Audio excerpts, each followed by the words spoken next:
Hello, അപ്പോൾ welcome to Leads Academy Smart Plus ആപ്പിന്റെ അടുത്ത ക്ലാസ്സിലേക്ക് എല്ലാവർക്കും സ്വാഗതം. നമുക്ക് പഠിക്കേണ്ടതാണ് ആൽക്കോക്സി ഗ്രൂപ്പ്. എന്താണ് ആൽക്കോക്സി ഗ്രൂപ്പുകളെ കുറിച്ചാണ് പഠിക്കേണ്ടത്.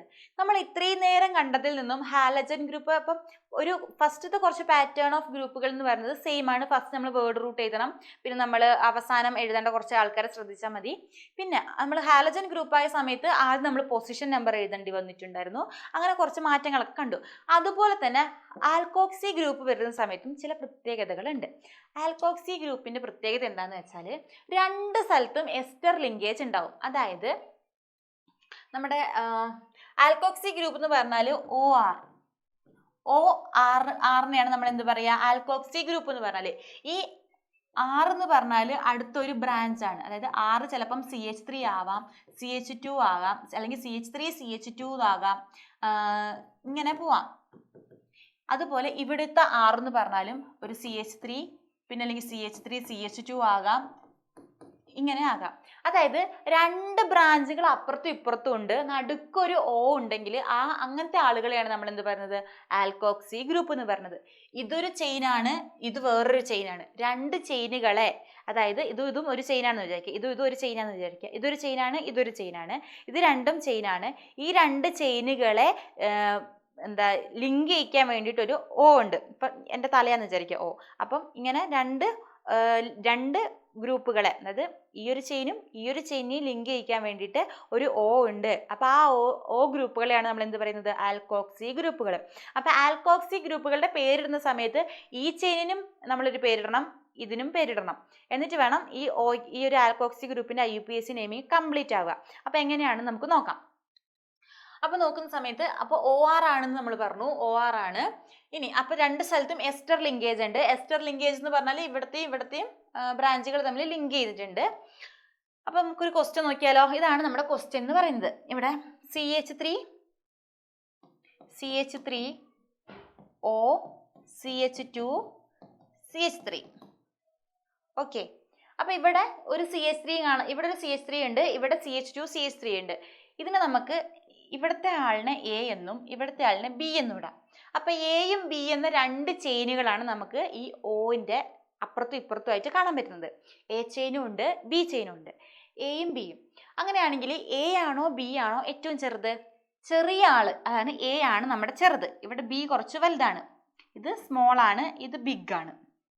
ഓക്കെ, അങ്ങനെ ആകുമ്പം നമ്മൾ ഈ ആൽക്കോക്സി ഗ്രൂപ്പുകൾക്ക് IUPAC നെയിമിങ് എഴുതുന്ന സമയത്ത് നമ്മൾ ശ്രദ്ധിക്കേണ്ട ഒന്നാണ്, എന്താണ്, ഏറ്റവും ചെറിയ ചെയിനുള്ള ആളുകളെ നമ്മൾ ഫസ്റ്റ് പേരിടണം.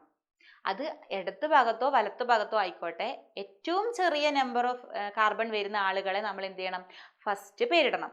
ഇനി സെക്കൻഡ് എന്ന് പറഞ്ഞാൽ നമ്മൾ എന്താണ്, അപ്പുറത്ത് നിൽക്കുന്ന ആൾക്കാർ അത് വലിയ ചെയിൻ ആയിരിക്കും, ആ ചെയിനുകളെ രണ്ടാമത് പേരിടുന്നത്. ഓക്കെ, അങ്ങനെയാണെങ്കിൽ നമുക്ക് ഇതാണ് നമ്മുടെ ചെറുത് അല്ലേ, ഇത് വലുതാണ്. അങ്ങനെ ആകുമ്പോൾ ഇതിന്റെ പേരിടുന്ന സമയത്ത് നമ്മൾ എങ്ങനെയാണ് ചെയ്യാം? ഇവിടെ ഈ എയിൽ എത്ര കാർബൺ ഉണ്ട്? ഒരു കാർബൺ ആണ് ഉള്ളത്. അതുകൊണ്ട് തന്നെ മെത്ത് നിട്ടു. പിന്നെ ഇവിടെ മെത്ത് കഴിഞ്ഞിട്ടൊരു O അല്ലേ വരുന്നത്. O വരുന്നത് എന്താണ്, ആൽക്കോക്സി ഗ്രൂപ്പ് അല്ലേ. ആൽക്കോക്സി ഗ്രൂപ്പ് ആയതുകൊണ്ട് തന്നെ നമ്മൾ ഓക്സി ഇടുക.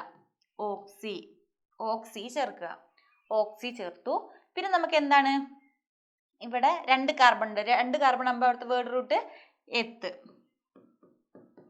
എല്ലാ സ്ഥലത്തും സിംഗിൾ ബോണ്ട് ആയതുകൊണ്ട് തന്നെ എനി. അപ്പൊ ഇവിടുത്തെ ഇയാളുടെ IUPAC നെയിമിങ് എന്താണ്, മെത്തോക്സി ഈഥൈൻ. ഇങ്ങനെയാണ് നമ്മുടെ IUPAC നെയിമിങ്. അപ്പൊ ഇവിടെ നോക്ക്, ഇവിടെ CH3 O CH3, ഇവിടെ രണ്ട് സ്ഥലത്തും സിമിലർ. ഇവിടെ ഈ Aയും ഇത് Bയും ആയിട്ട് എടുത്താൽ Aയും ഒരു കാർബണേ ഉള്ളൂ, Bയിലും ഒരു കാർബണേ ഉള്ളൂ. അപ്പൊ നമ്മൾ ആദ്യം ഏതെടുത്താലും കുഴപ്പമില്ല, കാരണം സെയിം ആണ് വരുന്നത്. ആദ്യം നമ്മൾ ഇവിടത്തെ എടുത്താൽ, ഈ A എടുത്താൽ Aന്റെ പേര് മെത്താണ്, ശേഷം ഒരു O ഉണ്ട്, ഓക്സി ഇട്ടു, മെത്തിട്ടു ആദ്യം, പിന്നെ ഒരു ഓക്സി ഇട്ടു, പിന്നെ അടുത്ത ഏതാണ്, പിന്നെ ഒരു കാർബൺ ഉള്ള ഒരു ചെയിനാണ്, അപ്പൊ മെത്ത്, പിന്നെ സിംഗിൾ ബോണ്ട് ആയതുകൊണ്ട് എനി. ഓക്കെ, അങ്ങനെയാണെങ്കിൽ നിങ്ങൾ ഇതൊന്ന് ചെയ്തു നോക്കുക. അത് ചെയ്ത ശേഷം അതിന്റെ താഴെ നിങ്ങൾക്ക് ഒരു IUPAC നെയിമിംഗ് തന്നിട്ടുണ്ട്. അത് തന്നിട്ടുണ്ടെങ്കിൽ എങ്ങനെയാണ് നമുക്ക് പേരിടാൻ വേണ്ടി പറ്റുക. അപ്പൊ ഇവിടെ എത്തോക്സി പ്രൊപ്പൈൻ എന്നാണ്. അപ്പൊ എത്തോക്സി പ്രൊപ്പൈനിൽ എത്ത് എന്ന് പറഞ്ഞാൽ 2 കാർബൺ ഉണ്ട്, പ്രൊപ്പ് എന്ന് പറഞ്ഞാൽ 3 കാർബൺ ഉണ്ട്. അപ്പൊ നമുക്ക് ആദ്യം എത്ത് എന്ന് പറഞ്ഞാൽ 2 കാർബൺ ഉള്ള ഒരു ആറ്റാണ് ഇവിടെ, അല്ല ചെയിനാണ് ഇവിടെ വരുന്നത്. അപ്പൊ CH3 CH2 പിന്നെ എന്താണ് ഒരു ഓക്സി വരുന്നുണ്ട്, അതുകൊണ്ട് O ഗ്രൂപ്പ് ഉണ്ട്. ശേഷം നമുക്ക് എന്താണ് ഒരു പ്രൊപ്പീൻ ആണ്. പ്രൊപ്പീൻ എന്ന് പറയുമ്പോൾ എന്താണ് 3 കാർബൺ ഉണ്ടാവും അല്ലെ, 1 2 3. അപ്പൊ ഇവിടെ CH2 CH3 ഹൈഡ്രജൻ വാലൻസ് അനുസരിച്ച് ഫില്ല് ചെയ്യുക. അപ്പൊ ഇങ്ങനെയായിരിക്കും വരുന്നത് അല്ലെ. എത്തോക്സി എന്ന് പറയുമ്പോൾ 2 കാർബൺ ഒരു സ്ഥലത്തും, പ്രൊപ്പൈൻ എന്ന് പറയുമ്പോൾ 3 കാർബൺ അടുത്ത സ്ഥലത്തും ഉണ്ടാവും. ഓക്കെ, ഇതുപോലെയാണ് നമ്മൾ എന്ത് ചെയ്യുക, പേരിടുക. അപ്പൊ ഇതുപോലെ നിങ്ങൾക്ക് IUPAC നെയിമിങ് ഒന്നെങ്കിൽ നിങ്ങൾക്ക് സ്ട്രക്ചർ തന്നിട്ടും അല്ലെങ്കിൽ IUPAC നെയിമിംഗ് തന്നിട്ട് സ്ട്രക്ചർ വരയ്ക്കാനും ചോദിക്കും. അപ്പൊ 2 രീതിയിലും നിങ്ങൾ പഠിച്ചിരിക്കണം. അതുപോലെ ഓരോ ഫങ്ഷണൽ ഗ്രൂപ്പും എങ്ങനെയാണ് പിന്നെ ഏതാണെന്ന് കറക്റ്റ് ആയിട്ട് മനസ്സിലാക്കിയ ശേഷം വേണം നമ്മൾ ക്വസ്റ്റ്യൻ പേപ്പറിൽ ആൻസർ ഷീറ്റിൽ ആൻസർ എഴുതാൻ വേണ്ടിയിട്ട്. നിങ്ങൾ കൺഫ്യൂഷൻ ആക്കാൻ വേണ്ടിയിട്ട് അവർ പല രീതിയിലുള്ള സ്ട്രക്ചേഴ്സ് കൊണ്ടുവരും. ഇപ്പൊ നേരത്തെ തന്നെ കണ്ടില്ലേ, താഴത്തേക്ക് ഒരു ഡബിൾ ബോണ്ട്, പിന്നെ ഇവിടെ ഒരു OH എന്നൊക്കെ. അപ്പൊ ഇതെന്ന് പറഞ്ഞാല് നിങ്ങൾ കാണുമ്പോൾ തന്നെ മനസ്സിലാക്കണം ഏതാണ്, COOH ആണ്. ഇതാണ് ഫങ്ഷണൽ ഗ്രൂപ്പ്. അപ്പൊ ഇത് C ഇവിടെ, O ഇത്, OH ഇവിടെ. ഇങ്ങനെയാണ് നിങ്ങൾ മനസ്സിലാക്കണം. അങ്ങനെ കറക്റ്റ് ആയിട്ട് മനസ്സിലാക്കണം. പിന്നെ കീറ്റോ ഗ്രൂപ്പ് ആണെങ്കിൽ C ഡബിൾ ബോണ്ട് O ഉണ്ടാകും, CO എന്നും ഉണ്ടാകും. അങ്ങനെ 2 കണ്ടിട്ടുണ്ടെങ്കിൽ അത് കീറ്റോ ഗ്രൂപ്പാന്ന് മനസ്സിലാക്കണം. പിന്നെ ഒരു ചെയിനിന്റെ അപ്പുറത്തും ഇപ്പുറത്തും കുറച്ച് ആൾക്കാരുണ്ട്, നടുക്കൊരു O ആണ് ഉള്ളതെന്നുണ്ടെങ്കിൽ അത് നമ്മളെ ആൽക്കോക്സി ഗ്രൂപ്പ് ആണെന്ന് മനസ്സിലാക്കുക. അപ്പൊ ഏതാണ് ഫങ്ഷണൽ ഗ്രൂപ്പ് എന്ന് കറക്റ്റ് ആയിട്ട് ഐഡന്റിഫൈ ചെയ്ത ശേഷം മാത്രം നിങ്ങൾ എന്ത് ചെയ്യുക, നിങ്ങൾ ആൻസർ ചെയ്യുക. പിന്നെ അതുപോലെ തന്നെ IUPAC നെയിമിംഗ് തന്നിട്ടും നിങ്ങളോട് സ്ട്രക്ചർ ചോദിക്കും. അത് ഈ ഫങ്ഷണൽ ഗ്രൂപ്പ് മാത്രമല്ല, അല്ലാണ്ടുള്ള നോമൻക്ലേച്ചറിന്റെ സമയത്തും നിങ്ങൾക്ക് ഫങ്ഷണൽ ഗ്രൂപ്പ് നിങ്ങൾക്ക് IUPAC നെയിമിംഗ് തന്നിട്ട് നിങ്ങൾക്ക് എന്താണ് സ്ട്രക്ചർ വരയ്ക്കാൻ വേണ്ടി ചോദിക്കും. അപ്പൊ നിങ്ങൾ 2 രീതിയിലുള്ളതും നിങ്ങൾ തറവായിട്ട് പഠിച്ചിരിക്കണം.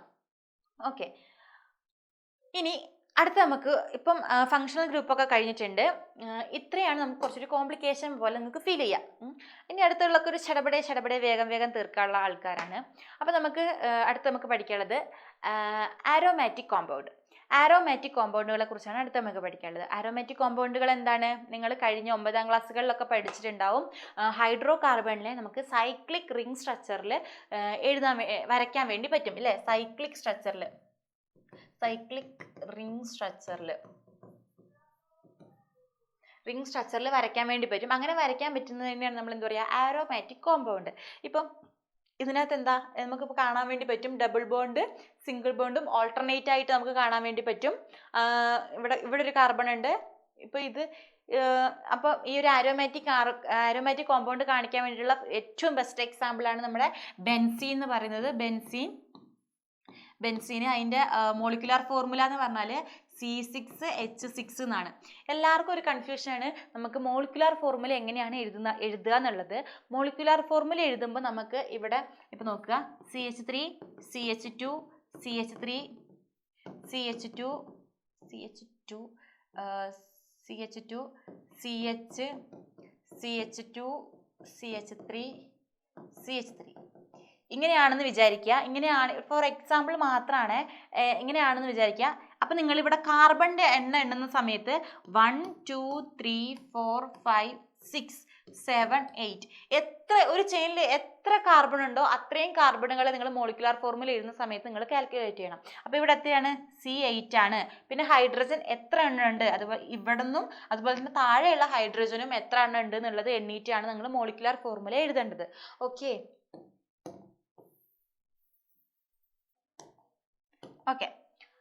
അപ്പോൾ ആരോമാറ്റിക് കോമ്പൗണ്ട് ഇപ്പോൾ C6H6 ആണ്. C6 എന്ന് പറയുമ്പം ഇതാ ഇവിടെ നമുക്ക് കൊടുത്തിട്ടുണ്ട് 1 2 3 4 5 6 കാർബൺ ഉണ്ട്. എത്ര ഹൈഡ്രജൻ ഉണ്ട്, 1 2 3 4 5 6. അതായത് 6 ഹൈഡ്രജനും 6 കാർബണും ഉള്ള ആളുകളാണ് നമ്മുടെ ബെൻസീൻ എന്ന് പറയുന്നത്. അതിന് നമുക്ക് ഇങ്ങനെ ഇങ്ങനെ വരയ്ക്കാൻ വേണ്ടി പറ്റും, ഇങ്ങനെ നമുക്ക് റെപ്രസെന്റ് ചെയ്യാൻ വേണ്ടി പറ്റും, ഇങ്ങനെ നമുക്ക് കാണിക്കാനും പറ്റും. അതുപോലെ ഇതുപോലെ കാണിച്ചാൽ നമ്മുടെ ബെൻസീൻ തന്നെയാണ്. ഓക്കെ, ഇതിനർത്ഥം ഇവിടെയൊക്കെ കാർബണും ഇതിന്റെ ഇവിടങ്ങളിലൊക്കെ ഹൈഡ്രജൻ എന്നാണ് അർത്ഥം. അപ്പൊ ആരോമാറ്റിക് കോമ്പൗണ്ടുകളെ കുറിച്ച് നിങ്ങൾക്ക് കൂടുതലായിട്ട് പഠിക്കാനല്ല, ഇതെന്താണ് സ്ട്രക്ചർ നിങ്ങൾ 9ാം ക്ലാസ്സിലാണ് കൂടുതലായിട്ട് പഠിച്ചിട്ടുള്ളത്. അപ്പൊ അതൊക്കെ ഒന്ന് റെഫർ ചെയ്യുക. ശേഷം ഇതൊന്ന് നോക്കുക. ഇനി നമുക്ക് അടുത്ത പഠിക്കാനുള്ളത് എന്താണ്? ഐസോമെറിസം. ഓക്കെ, അടുത്തൊരു ടോപ്പിക്കാണ് നമുക്ക് ഐസോമെറിസം എന്ന് പറഞ്ഞാൽ. എന്താണ് ഈ ഐസോമെറിസം? ഇതാണ് നമ്മുടെ ചാപ്റ്ററിന്റെ ഏറ്റവും ലാസ്റ്റ് ടോപ്പിക്കാണ് ഐസോമെറിസം. അപ്പൊ ഐസോമെറിസം എന്ന് പറഞ്ഞാൽ എന്താണ്? ഐസോമെറിസം എന്ന് പറഞ്ഞാൽ സെയിം ആയിട്ടുള്ള മോളിക്കുലാർ ഫോർമുല, അതായത് മോളിക്കുലാർ ഫോർമുല സെയിം ആയിരിക്കും, പക്ഷേ അവരുടെ എന്താണ് കെമിക്കൽ ആൻഡ് ഫിസിക്കൽ പ്രോപ്പർട്ടീസിൽ ചേഞ്ച് ഉണ്ടാവും. അവർ ചെയ്യുന്ന കെമിക്കൽ ആൻഡ് ഫിസിക്കൽ പ്രോപ്പർട്ടീസിൽ ചേഞ്ച് ഉള്ള ആളുകളെയാണ് നമ്മൾ എന്ത് പറയുന്നത്? ഐസോമെറിസം എന്ന് ഐസോമേഴ്സ് എന്ന് പറയുന്നത്. അതായത് സെയിം മോളിക്കുലാർ ഫോർമുലയും ഒരുപോലെയുള്ള മോളിക്കുലാർ ഫോർമുലയും അവരുടെ രാസപ്രവർത്തനത്തിലും പിന്നെന്താണ് അവരുടെ രാസപ്രവർത്തനങ്ങളിൽ വ്യത്യസ്തത കാണിക്കുന്ന ആളുകളെയാണ് നമ്മൾ എന്ത് പറയുന്നത്? ഐസോമെറിസം. അതായത് തന്മാത്രാ സൂത്രം എന്ന് പറയുന്നത് സെയിം ആയിരിക്കും, അവരുടെ രാസപ്രവർത്തനങ്ങളിൽ അവർ വ്യത്യസ്തത കാണിക്കുന്നുണ്ടെങ്കിൽ അവരെയാണ് നമ്മൾ ഐസോമേഴ്സ് എന്ന് പറയുക. ഓക്കെ, അപ്പോൾ ഐസോമേഴ്സ് എന്ന് പറഞ്ഞാൽ സെയിം മോളിക്കുലാർ ഫോർമുലയും but different in physical and chemical properties, chemical പ്രോപ്പർട്ടീസിൽ വ്യത്യസ്തത വരുത്തുന്ന സെയിം മോളിക്കുലാർ ഫോർമുലയുള്ള ആളുകളെയാണ് നമ്മൾ എന്ത് പറയുക? ഐസോമേഴ്സ് എന്ന് പറയുന്നത്. ഐസോമേഴ്സ് എന്ന് പറയുന്നത്. ഓക്കെ, ഐസോമേഴ്സ് എന്ന് പറയുന്നത് അതാണ്. അപ്പോൾ ആ ഒരു ഫിനോമിനയില്ലേ, അങ്ങനെ വ്യത്യസ്തത വരുത്തുന്ന ആ ഒരു ഫിനോമിനെയാണ് നമ്മൾ എന്ത് പറയുന്നത്? ഐസോമെറിസം എന്ന് പറയുന്നത്. ഓക്കെ, അപ്പൊ ഐസോമേഴ്സ് എന്ന് പറഞ്ഞാൽ എന്താണ്? Same molecular formula but different in chemical and physical properties is called isomers. This phenomena is called isomerism. Okay, അപ്പൊ ഐസോമെറിസവും ഐസോമേഴ്സും എന്താണെന്ന് നമ്മൾ മനസ്സിലാക്കാൻ നിങ്ങളോട് 1 മാർക്കിന് അല്ലെങ്കിൽ 2 മാർക്കിന് ചോദിക്കുന്നതാണ്. എന്താണ് isomerism? What is isomerism and type of isomerism, അല്ലെങ്കിൽ ടൈപ്പ് ഓഫ് ഐസോമെറിസത്തിന് നിങ്ങൾക്ക് എക്സാമ്പിൾ വെച്ചിട്ട് നിങ്ങൾക്ക് എഴുതാൻ വേണ്ടിയിട്ട് 4 മാർക്കിനൊക്കെ ചോദിച്ച് കണ്ടിട്ടുണ്ട്. അടുത്ത് നമുക്ക് പഠിക്കുന്നത് ടൈപ്പ് ഓഫ് ഐസോമെറിസം. ഐസോമെറിസം എന്താണെന്ന് കണ്ടു. അപ്പൊ ഇനി ടൈപ്പ് ഓഫ് ഐസോമെറിസം എന്ന് പറഞ്ഞാൽ എന്തായിരിക്കും? അതിനകത്ത് ഈ ഐസോമെറിസത്തിൽ തന്നെ ഡിഫറെന്റ് ഉണ്ട്. നമ്മൾ പറഞ്ഞു പല ഡിഫറൻസുകൾ വരുന്നുണ്ട്. ഒന്നാമത്തേന്ന് പറഞ്ഞാൽ ചെയിൻ ഐസോമെറിസം. ഒന്നാമത്തത് ചെയിൻ ഐസോമെറിസം ആണ്. രണ്ടാമത്തത് പൊസിഷൻ ഐസോമെറിസം ആണ്. മൂന്നാമത്തത് ഫങ്ഷണൽ ഐസോമെറിസം ആണ്. ഇതാണ് നമ്മുടെ 3 ഐസോമെറിസം എന്ന് പറയുന്നത്. ഒന്നാമത്തത് ചെയിൻ ഐസോമെറിസം, രണ്ടാമത്തത് പൊസിഷൻ ഐസോമെറിസം, മൂന്നാമത്തത് ഫങ്ഷണൽ ഐസോമെറിസം. അത് ചെയിൻ ഐസോമെറിസം, പൊസിഷൻ ഐസോമെറിസം, ഇതൊക്കെ നമ്മുടെ പേരുകളിൽ തന്നെയാണ് ഇവരുടെ എല്ലാ ഡീറ്റെയിൽസും ഉള്ളത്. പേര് എന്താണെന്ന് കറക്റ്റ് വേർഡ് മീനിങ് കിട്ടിയിട്ടുണ്ടെങ്കിൽ നിങ്ങൾക്ക് എഴുതാൻ വേണ്ടി പറ്റുന്ന ആളുകളാണ് ഇതൊക്കെ. ചെയിൻ ഐസോമെറിസം എന്ന് വെച്ചാൽ ചെയിനുകളിൽ എന്തൊക്കെയോ ഉള്ള ഐസോമെറിസം ആണ്. പൊസിഷൻ എന്ന് പറഞ്ഞാൽ പൊസിഷനിൽ തമ്മിൽ എന്തോ ബന്ധമുണ്ട്. ഫങ്ഷൻ എന്ന് പറഞ്ഞാൽ ഫങ്ഷനിൽ എന്തോ ഒരു സംഭവമുണ്ട്. ഇത്രയും നമ്മൾ മനസ്സിലാക്കുക. അപ്പൊ എന്താണ് ഐസോമെറിസം എന്ന് പറഞ്ഞാൽ? ഐസോമെറിസം എന്ന് പറഞ്ഞാൽ same molecular formula with different chemical and physical properties is called isomers. This phenomena is called isomerism. ഒരേ തന്മാത്രാ സൂത്രവും വ്യത്യസ്തമായിട്ടുള്ള രാസപ്രവർത്തനമുള്ള ആളുകളെയാണ് നമ്മൾ എന്ത് പറയുന്നത്? ഐസോമേഴ്സ് എന്ന് പറയുന്നത്. ഈ ഒരു പ്രക്രിയയാണ് നമ്മൾ എന്ത് പറയുന്നത്? ഐസോമെറിസം എന്ന് പറയുന്നത്. ഇതിനകത്ത് മെയിനായിട്ട് നമുക്ക് 3 ടൈപ്പ് ഓഫ് ഐസോമെറിസം ആണ് പഠിക്കാനുള്ളത്. First one is chain isomerism, രണ്ടാമത്തത് പൊസിഷൻ ഐസോമെറിസം, മൂന്നാമത്തത് ഫങ്ഷണൽ ഐസോമെറിസം. ഇത്രയാണ് നമുക്ക് പഠിക്കേണ്ടത്. ഓക്കെ, അപ്പം ഇത് ഓരോന്നും നമുക്ക് ഡീറ്റെയിൽ ആയിട്ട് നോക്കിയാലോ? ഓക്കെ, ഫസ്റ്റ് നമുക്ക് പൊസിഷൻ ഐസോമെറിസം ആണ്. പൊസിഷൻ ഐസോമെറിസം എന്താണ്? പൊസിഷൻ ഐസോമെറിസം അല്ലെങ്കിൽ സ്ഥാനം. പൊസിഷൻ എന്ന് പറഞ്ഞാൽ സ്ഥാനമാണല്ലോ. അപ്പം ഇവിടെ നോക്കുക, when two compounds have same molecular formula, 2 compound ഉണ്ട്. 2 തന്മാത്രകളുണ്ട്. ആ 2 തന്മാത്രകളും സെയിം തന്മാത്രാ സൂത്രമാണ് ഉള്ളത്. ആൻഡ് സെയിം ഫങ്ഷണൽ ഗ്രൂപ്പ്, അവയ്ക്കെല്ലാം സെയിം ഫങ്ഷണൽ ഗ്രൂപ്പുകളാണ് ഉള്ളത്. But different in the position of functional group. അപ്പൊ ഫങ്ഷണൽ ഗ്രൂപ്പ് ഉണ്ട്. ആ ഫങ്ഷണൽ ഗ്രൂപ്പുകളിലെ പൊസിഷനിൽ, സ്ഥാനങ്ങളിൽ വ്യത്യാസമുള്ള ഐസോമേഴ്സിനെയാണ് നമ്മൾ എന്ത് പറയുക? പൊസിഷൻ ഐസോമെറിസം എന്ന് പറയുന്നത്. അതായത് 2 കോമ്പൗണ്ട് ആണ്, 2 കോമ്പൗണ്ട് ഉണ്ട്. ആ 2 കോമ്പൗണ്ടും സെയിം തന്മാത്ര സെയിം മോളിക്കുലാർ ഫോർമുല അല്ലെങ്കിൽ തന്മാത്രാ സൂത്രം സെയിം ആണ്. അതുപോലെ തന്നെ ഫങ്ഷണൽ ഗ്രൂപ്പുകളും സെയിം ആണ്. തന്മാത്രാ സൂത്രവും ഫങ്ഷണൽ ഗ്രൂപ്പും സെയിം ആണ്. മോളിക്കുലാർ ഫോർമുലയും ഫങ്ഷണൽ ഗ്രൂപ്പും സെയിം ആണ്. പക്ഷേ അവരുടെ ഫങ്ഷണൽ ഗ്രൂപ്പ് ഇരിക്കുന്ന പൊസിഷനുകളിൽ വ്യത്യസ്തതയുണ്ട്. അങ്ങനെയുള്ളതിനെയാണ് നമ്മൾ എന്ത് പറയുന്നത്?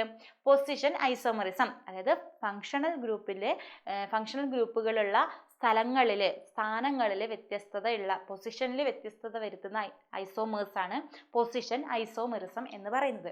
അപ്പോൾ അതിനുള്ള ഒരു എക്സാമ്പിൾ ആണ് ഇവിടെ കൊടുത്തിട്ടുള്ളത്. CH3 CH2 CH double bond CH2. ഇവിടെ CH3 CH double bond CH3. അപ്പോൾ ഇവിടെ എന്ന് പറയുമ്പോൾ ഈ ഒരു ഡബിൾ ബോണ്ടിന്റെ പൊസിഷൻ കണ്ടോ?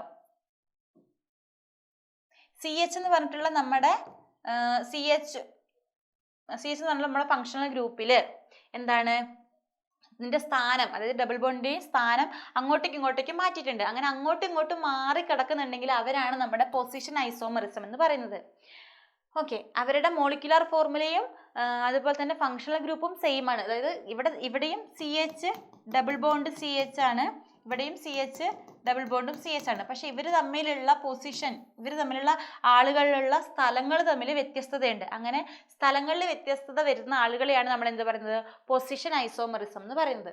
ഇനി നമുക്ക് അടുത്ത് നമുക്ക് പഠിക്കാനുള്ളത് ഫങ്ഷണൽ ഐസോമറിസം. ഫങ്ഷണൽ ഐസോമറിസം എന്താണ്? ഫങ്ഷണൽ ഐസോമറിസം നമ്മുടെ പൊസിഷൻ ഐസോമറിസം പറഞ്ഞതുപോലെ തന്നെ ഫങ്ഷണൽ ഐസോമറിസവും സിമ്പിൾ ആണ്. 2 compounds have same molecular formula. രണ്ട് തന്മാത്രകൾ തമ്മിൽ സെയിം തന്മാത്രാ സൂത്രമാണുള്ളത്.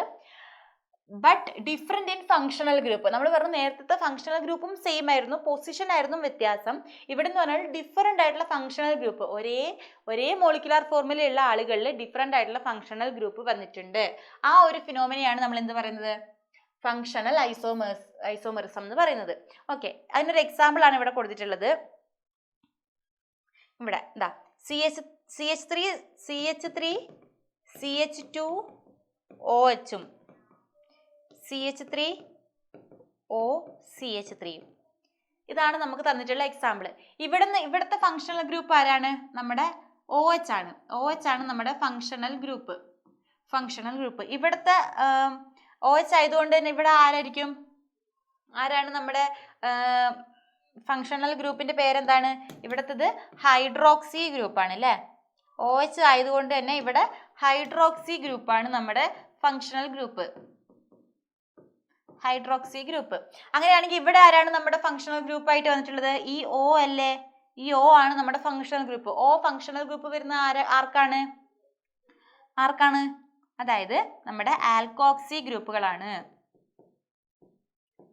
ഇവിടുത്തെ സ്ട്രക്ചർ നോക്കാം. സ്ട്രക്ചർ ഇവിടെ CH3 CH2 ആണ്. അപ്പൊ ഇവിടെ 2 കാർബൺ ഉള്ളതുകൊണ്ട് തന്നെ എത്താണ്. ഇവിടെ എത്ര കാർബൺ ഉണ്ട്? 1 2. ഇവിടെയും എത്താണ്. ഇവിടെയും ഈഥെയ്നാണ്. ഈഥെയ്ൻ എഴുതണ്ട, എത്താണ്. ഇവിടെ എത്താണ്. രണ്ടിലും 2 കാർബൺ വെച്ചിട്ടാണ് ഉള്ളത്. പക്ഷെ ഇവിടുത്തെ ഫങ്ഷണൽ ഗ്രൂപ്പുകളിൽ വ്യത്യാസം വരുന്നുണ്ട്. അങ്ങനെ ഫങ്ഷണൽ ഗ്രൂപ്പിൽ വ്യത്യസ്തത വരുത്തുന്ന ആളുകളെയാണ് നമ്മൾ ഫങ്ഷണൽ ഐസോമറിസം എന്ന് പറയാം. ഓക്കെ, ഇനി അടുത്തത് നമുക്ക് ചെയിൻ ഐസോമറിസം.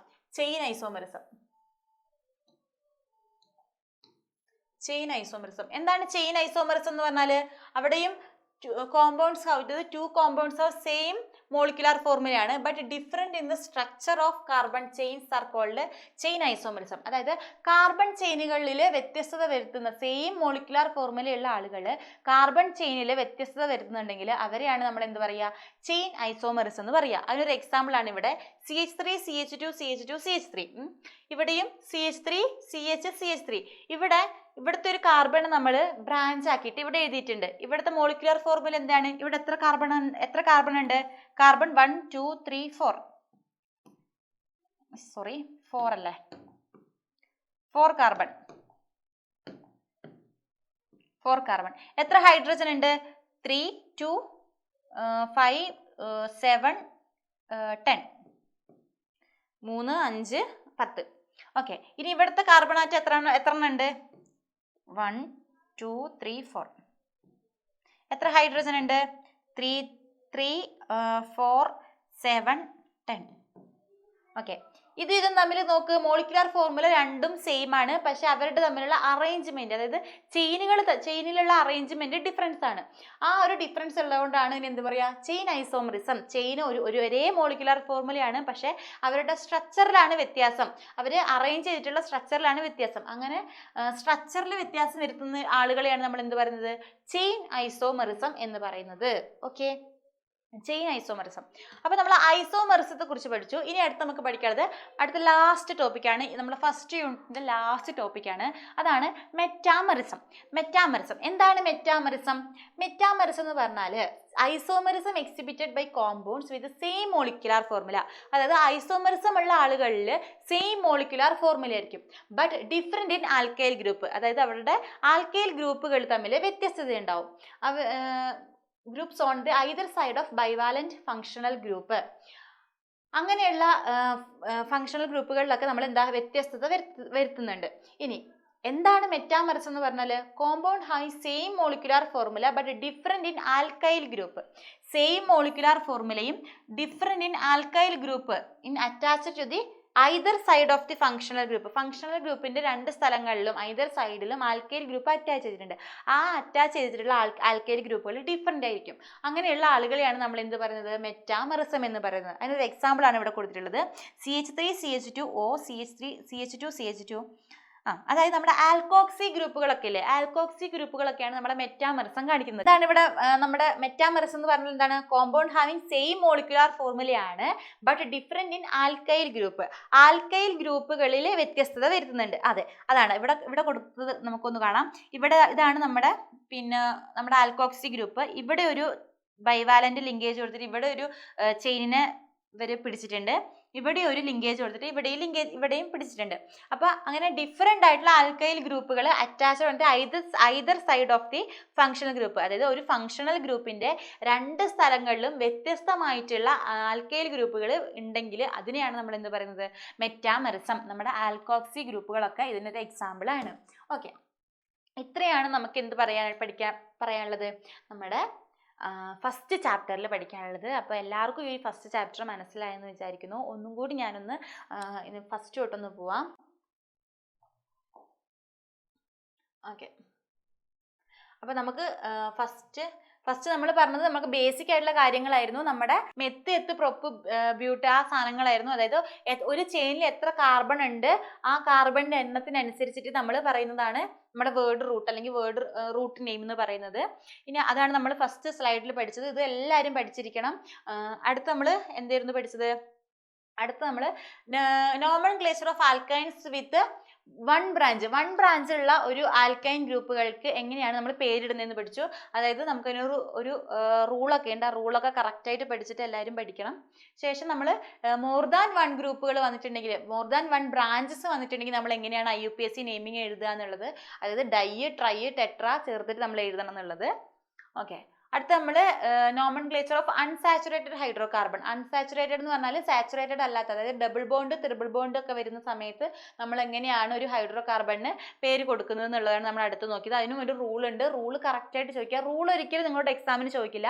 ഇങ്ങനെ ഒരു കോമ്പൗണ്ട് തന്നിട്ടുണ്ടെങ്കിൽ നിങ്ങൾക്ക് പേര് എഴുതണമെങ്കിൽ ഈ റൂൾ മനസ്സിലാക്കിയിരിക്കണം. അതുകൊണ്ടാണ് റൂൾ നിങ്ങളോട് പഠിക്കണം എന്ന് പറയുന്നത്. അപ്പം നിങ്ങൾ ഒരു മോളിക്യൂൾ തന്നിട്ടുണ്ടെങ്കിൽ ഇതിൻ്റെ പേര് ഇടാൻ വേണ്ടിയിട്ട് ഇത് പഠിച്ചിരിക്കണം.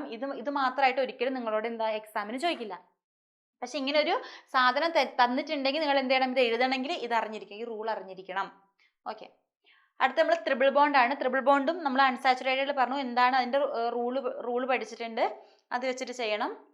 അടുത്ത നമ്മൾ ഫങ്ഷണൽ ഗ്രൂപ്പാണ് ഇന്ന് നമ്മൾ ഡീൽ ചെയ്തത്. ഫങ്ഷണൽ ഗ്രൂപ്പ് എന്ന് പറഞ്ഞാൽ എന്തൊക്കെയായിരുന്നു? ഫങ്ഷണൽ ഗ്രൂപ്പ് എന്ന് പറഞ്ഞിട്ടുണ്ടെങ്കിൽ നമ്മൾ കറക്റ്റായിട്ട് നോട്ട് പുസ്തകത്തിലേക്ക് എഴുതുക. ഫങ്ഷണൽ ഗ്രൂപ്പ് എന്ന് പറഞ്ഞിട്ടുണ്ടെങ്കിൽ atom or A group of atom bonded to carbon in an organic compound determines the destructive chemical and physical properties of the compound. This atom or group of atom is called functional group. അതായത് നമ്മുടെ ഒരു organic കോമ്പൗണ്ടിൽ ഇതാണ് നമ്മൾ ആദ്യം എടുത്ത ഒരു organic compound.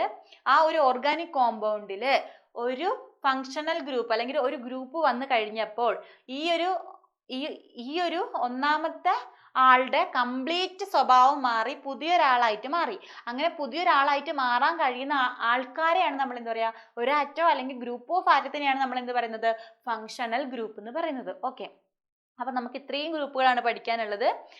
First one is hydroxy ഗ്രൂപ്പാണ്. അപ്പോൾ അതിൻ്റെ റൂളൊക്കെ നമ്മൾ പറഞ്ഞിട്ടുണ്ട്. അത് വെച്ചിട്ട് ശ്രദ്ധിക്കണം. ശ്രദ്ധിക്കേണ്ടത് ഫസ്റ്റ് നമ്മൾ ഓൾന്ന് ചേർത്താണ് എഴുതേണ്ടത് എന്ന് നമ്മൾ ഓർക്കണം കേട്ടോ. ഫങ്ഷണൽ ഗ്രൂപ്പിന് ഓരോന്നിനും. അടുത്ത് നമ്മൾ കാർബോക്സി ഗ്രൂപ്പ് വരുമ്പോൾ എന്താ ശ്രദ്ധിക്കേണ്ടതെന്ന് പഠിച്ചിട്ടുണ്ട്.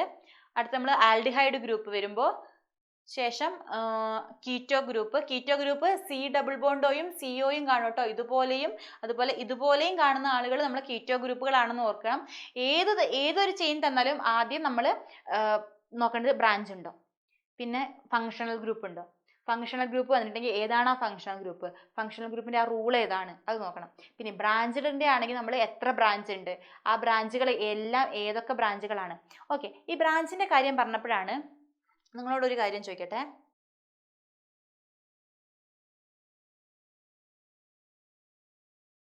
നിങ്ങളോട് ഇപ്പൊ ഇവിടെ എല്ലാം CH3 ആണല്ലേ, ഇവിടെ ഒക്കെ CH3 ആണ്. ഈ ഒരു CH3ക്ക് പകരം ഇവിടെ ഒരു CH3 അല്ലെങ്കിൽ CH2 CH3 ആണെങ്കിൽ ഇവരുടെ പേരെന്തായിരിക്കും?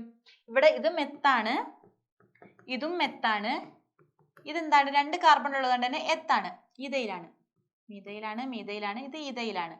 അങ്ങനെ ആകുന്ന സമയത്ത് അങ്ങനെ രണ്ട് ബ്രാഞ്ചിൽ വ്യത്യസ്തമായിട്ടുള്ള ആൽക്കൈൽ ഗ്രൂപ്പുകൾ വന്നിട്ടുണ്ടെങ്കിൽ നിങ്ങൾ ചെയ്യേണ്ടത് നിങ്ങളുടെ ആൽഫബറ്റ് ഓർഡർ നോക്കണം. അതായത് ആൽഫബറ്റ് ഓർഡറിൽ M ആണോ E ആണോ ഫസ്റ്റ് ഉണ്ടാവുക?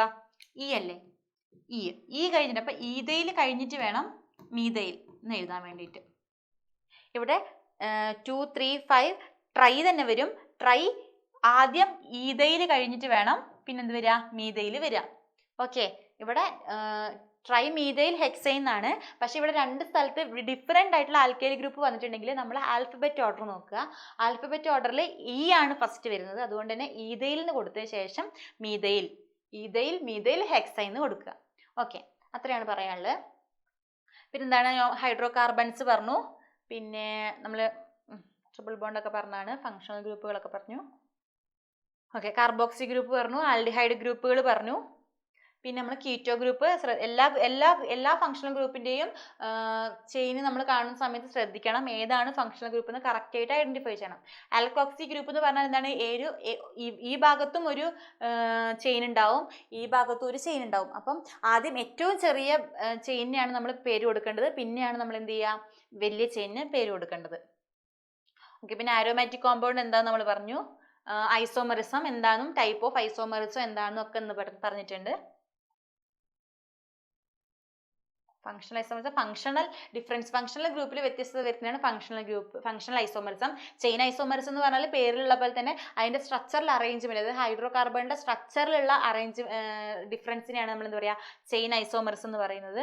പിന്നെ മെറ്റാമറിസം എന്ന് പറഞ്ഞാൽ നമ്മൾ ഒരു ഗ്രൂപ്പ് ഉണ്ടാവും, അതിന്റെ ഇപ്പുറത്തേക്കും ഒരു ചെയിൻ ഉണ്ടെങ്കിൽ അങ്ങനെയുള്ള ആളുകളെയാണ് നമ്മൾ എന്ത് പറയുന്നത്, മെറ്റാമറിസം എന്ന് പറയുന്നത്. സെയിം മോളിക്കുലാർ ഫോർമുലയും different alkyl group attached on the either side, അതായത് ഈ സൈഡും ഡിഫറെന്റ് ആയിട്ടുള്ള ആൽക്കൈൽ ഗ്രൂപ്പുകൾ അറ്റാച്ച് ചെയ്തിട്ടുണ്ടെങ്കിൽ attached on the either side of the functional group, അതായത് ഈ സ്ഥലത്തും ഡിഫറെന്റ് ആയിട്ടുള്ള ഫങ്ഷണൽ ഗ്രൂപ്പുകൾ അറ്റാച്ച് ചെയ്തിട്ടുണ്ടെങ്കിൽ അതിനെയാണ് നമ്മൾ എന്ത് പറയുക, മെറ്റാമറിസം എന്ന് പറയുന്നത്. സെയിം മോളിക്കുലാർ ഫോർമുലയാണ്, പക്ഷെ അതിന്റെ 2 സൈഡിലും ഡിഫറെന്റ് ആയിട്ടുള്ള ഫങ്ഷണൽ ഗ്രൂപ്പുകൾ വന്നിട്ടുണ്ടെങ്കിൽ അതിനെ നമ്മൾ എന്ത് പറയും, മെറ്റാമേഴ്സ് എന്ന് പറയും. ആ ഒരു ഫിനോമിനെയാണ് നമ്മൾ എന്ത് പറയുക, മെറ്റാമറിസം എന്ന് പറയുന്നത്. ഓക്കെ, അപ്പോൾ ഇത്രയാണ് നമുക്ക് ഫസ്റ്റ് ചാപ്റ്ററിൽ ഡീൽ ചെയ്യാനുള്ളത്. അപ്പോൾ ഫസ്റ്റ് ചാപ്റ്റർ കഴിഞ്ഞിട്ടുണ്ട്. എല്ലാവരും നന്നായിട്ട് പഠിക്കുക, ഡൗട്ട് ഉള്ളതൊക്കെ ചോദിക്കുക, ക്ലിയർ ചെയ്യുക. എല്ലാവർക്കും ക്ലിയർ ആയിട്ടുണ്ടാവും എന്ന് വിചാരിക്കുന്നുണ്ട്. അപ്പം എല്ലാവരും നോട്ടൊക്കെ പ്രിപ്പയർ ചെയ്തിട്ട് പഠിച്ചു തുടങ്ങുക എക്സാമിന് വേണ്ടിയിട്ട്. അപ്പം 1ാമത്തെ ചാപ്റ്റർ നമ്മൾ കഴിഞ്ഞു. Thank you so much.